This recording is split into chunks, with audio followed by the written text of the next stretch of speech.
Hi, everyone, and welcome back to Brian's Horror Corner, and welcome to this horror movie review as part of my 31 Horror Movies in May 2022 series. So today we're going to take a look at most people consider a classic slasher from the early 80s, and that is My Bloody Valentine. And I'm fortunate enough to have the Scream Factory collector's edition here. So we got both the theatrical and the uncut version of the film.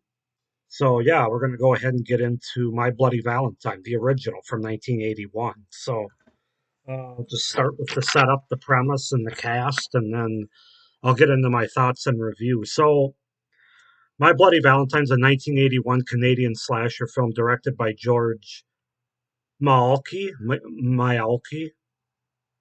uh, Mahalki, and written by John Beard. The plot tells a story about a group of young adults who decide to throw a Valentine's Day party, only to incur the vengeful wrath of a maniac in mining gear who begins a killing spree. Simple enough.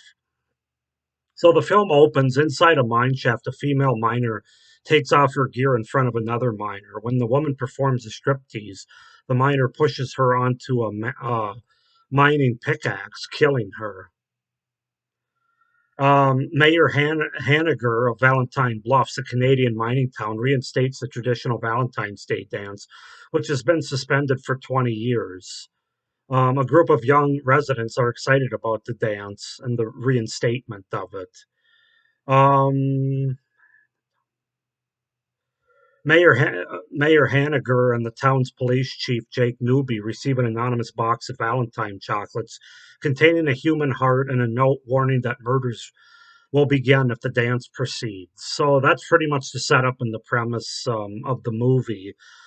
Cast wise, we have Paul Kelman as Tom Jesse T.J. Haniger, Lori Hallier as Sarah Mercer, Cynthia Dale as Patty, Keith Knight as Hollis, Neil Affleck as Axel Palmer, Don Franks as Chief Jake Newby, and Alf Humphreys as Howard Landers. That's not the entire cast, that's just some of the cast. So yeah, that's pretty much the setup and the premise to My Bloody Valentine. Now, before I get started with my review, I should make mention the fact that I did watch the theatrical release for this review. I did not watch the uncut version, which I know it has more. I know it shows more gore and blood with the kills because I have seen some of those scenes some of the extended scenes that they've put back having to do with kills. So I am going to include those in my review here, but I just wanted to make mention of the fact that this review is based on me, for the most part, having watched the theatrical release of the film. So just wanted to throw that out there. So yeah, I think the thing you got to start with on this movie is the killer. The look of the killer is really unique and interesting. Um, with the minor gas mask and the pickaxe that he uses, it's very different. I'm not. Somebody could correct me if there's other movies like that out there. I don't think there is. Not that I've seen, but yeah, it's just a really creepy killer, especially with the light that comes on with the top of the mask. So yeah, you got to start with the killer. It's really a fantastic killer, just a fantastic look, and weapon that he uses. And then the next thing you got to talk about on a positive side, these are my pros, of course, there are the kills themselves.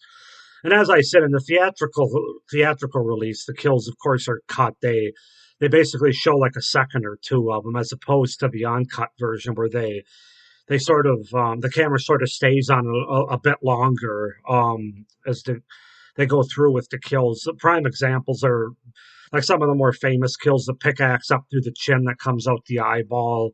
That you don't really see much of that in the theatrical release, as well as the gal that gets hung up on the shower head towards the middle of the film. That's another one where they really cut away after he gets her up there. So as opposed to sort of focusing on it for a while when she's hanging up there. So, but yeah, so the kills are fantastic. Some of the best kills that I've seen in a slasher movie. Really unique, especially with the pickaxe through the chin and the shower head, as I mentioned. There's other ones too. There's There's something to do with a dryer at a laundromat. There's a nail gun. Just some really creative kills, and so that's definitely something that has to be brought up. Pretty gory and bloody, at least in the unrated cut, as I said. There's a little bit of blood in the theatrical release as well. Not as much gore though, and like I said, it doesn't. The camera just doesn't stay on it as long as it does in the unrated, uncut version. Great practical effects in this movie. This is early '80s, of course, so you don't have to worry about CGI or anything. Both in terms of the gore and the kills in the movie, the special effects are just top notch. Really well done. I'm trying to remember who. Yeah, I don't think I have it in my notes who did the special effects, but I don't think it was one of the more well known. It wasn't Tom Savini. I know that it was probably a Canadian special effects guru. I'm guessing, but yeah, great practical effects. The setting of the movie as well, both in the small town of it, takes place above the mine, and then the mine itself, which the end of the movie and a little bit at the beginning takes place in the mine. Very claustrophobic feel, very different, unique atmosphere with the mine. It works really well, being dirty and creepy with the different lighting. It's kind of like a maze down there. Um, yeah, it's just very effective for this kind of movie, for a slasher movie. Um, I also really like the small town setting, the sort of small community feel that this movie gives off. It's hard to explain, but it has more of it feels real compared to some slashers where you can tell that they're at a setting that's been fabricated for a movie basically. And so this just had a real genuine and unique feel to the setting of this small town, in my opinion. Um, I thought the backstory of the killer and the town dealing with him was really interesting and a unique one. Even though the way they tell it's kind of an exposition dump, both through a crazy old bartender telling it and then also showing flashbacks. But I was okay with it in this movie. It seemed to work for this particular movie. I'm not always the biggest fan of when characters just take a few minutes out and do an exposition dump explaining everything. I really dislike it at the end of movies when killers will stop and pull the knife down basically and go on a diatribe about why they're doing it and how they did it and just about everything but their social security numbers. So yeah, I didn't mind that, but like I said, I thought the backstory was pretty interesting. It almost makes you. I don't want to say the killer justified, but obviously the town really let this guy down, and he really went through hell as a result. Like I said, I don't want to say too much about what the backstory is about in case somebody hasn't seen this movie. I'm trying really hard with this movie not to give any away the big spoilers that are involved. So, um, the movie's really well shot as well. Good cinematography, good lighting, both above and below with the mine. I mean, the lighting is really good. The camera works really good. Yeah, very effective.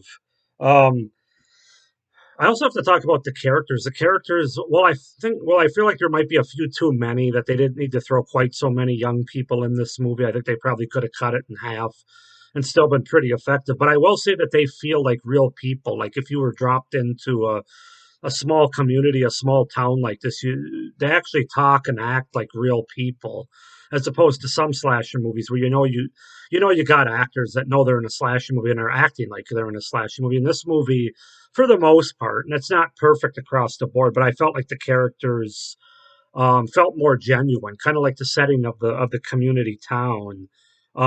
They just seemed more like real people, real conversations, real things that they might do. So yeah, that was definitely, as I put in my notes, there's just a certain charm to the characters and to the small town setting in this movie that you don't get in a lot of other slasher movies. A believability as well, with the characters that really gets the viewer engaged and gets them to care at least about some of the characters and not all of them, but some of them. So that was good. And then my final positive, the overall atmosphere and tone of this movie. It's hard to explain because I don't think they do anything too out of the ordinary, but it just works. I think the combination of the killer and the characters, the fact that some of them are likable, the backstory, just the overall tone and feel of this movie. That sort of that early '80s. feel that you get with it, especially for a slasher horror movie. Just very effective. It really worked for me. The opening scene as well, I thought was pretty effective way to open the movie with having a kill right away.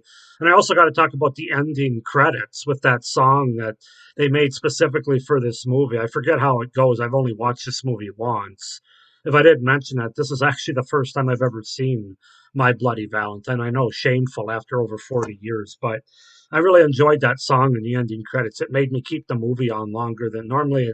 During ending credits, I'll hit the stop button and that'll be that. But I couldn't help but enjoy this song. So yeah, many pros to this movie. There's a reason it's a classic among many people.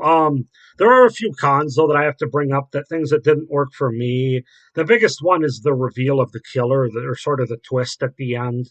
I didn't feel like it was particularly overwhelming. It kind of seemed a little bit cheap and out of nowhere and just fast. It's just like they didn't. And also, one of the characters who pulls the mask off the killer when the killer's about to kill her, not boyfriend, but like a friend of hers. And she just grabs his mask to pull him off, basically saying, "Oh, I want to see who you are before you kill my boyfriend," instead of actually trying to stop him. I thought that was kind of funny. But yeah, it's just the whole thing just doesn't work as well as I thought it could have. You see who the killer is, and there's a flashback for about 30 seconds or so, how we got here, and then the film pretty ends pretty abruptly after that. There's not really a lot of filling in the blanks there. I didn't think when it came to the twists, and I'm somebody that likes twists. I like, but the key is they have to be good twists that work within the whole movie that I'm watching. And the biggest thing is I just felt like the twist at the end and the killer reveal was not worthy of the movie that led up to it.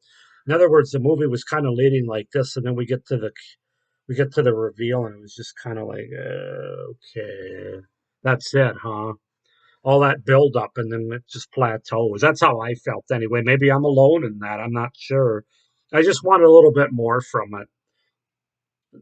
There is some pretty bad acting in this movie. Now, it's not the worst acting I've seen in a slasher movie. Slasher movies definitely tend to have some of the worst actors because it's just a lot of the director telling these young kids just, act all scared and want to do drugs and have sex, basically, and then scream a lot towards the end when the killer's after you. But as I said with the characters in my prose, I felt like not across the board. There was some bad acting among some of the lesser known, more paper thin characters, but I thought among the leads, the actors were pretty well. I guess that would be TJ, Sarah, and Axel. Those three in particular, I thought did a pretty good job. The rest of them, not so much, but um,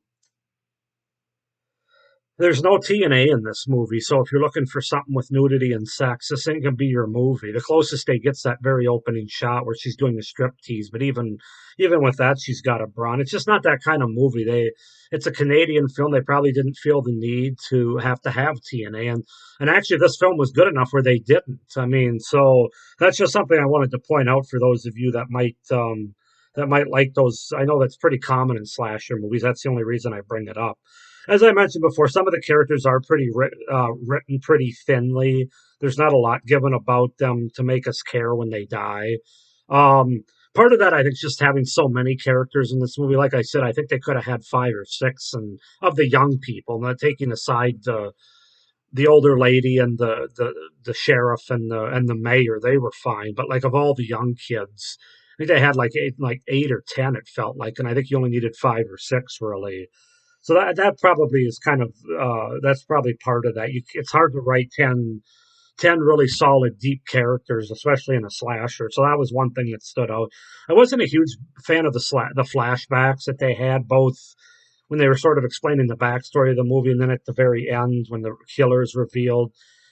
They use it to explain storyline and plot, of course, and they're very dreamlike and not particularly effective in my opinion. They're just really fast and just not very convincing in my opinion.